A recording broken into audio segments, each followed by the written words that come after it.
Yes!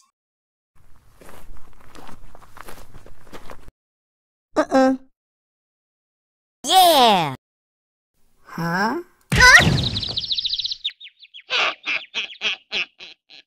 Huh?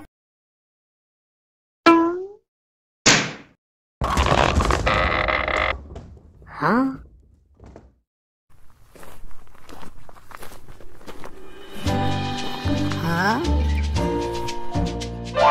Біздің бүгінгі тақырыбымыз жарыққа кіріспе.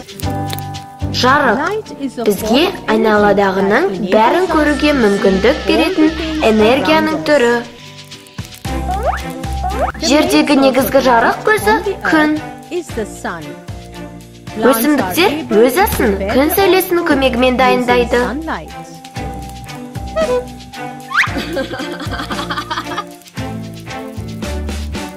Кейбір басқа нәрселерде жарық шығарады. Олар жарық көздері деп аталады. Мысалы, шам, шырағдан, майшам және тағы басқалары жарық көздері болып табылады.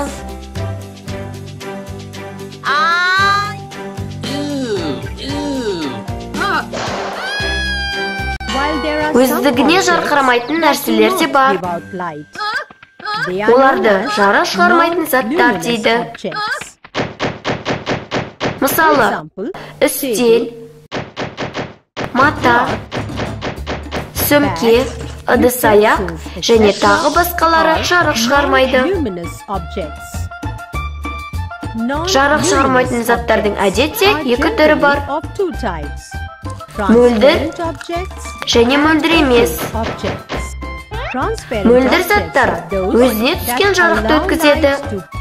Мысалы, шыны, су, тағы басқалары. Ал мөлдір емес заттар жарықты өткізбейді. Мысалы, ағаш, тас, тағы басқалары.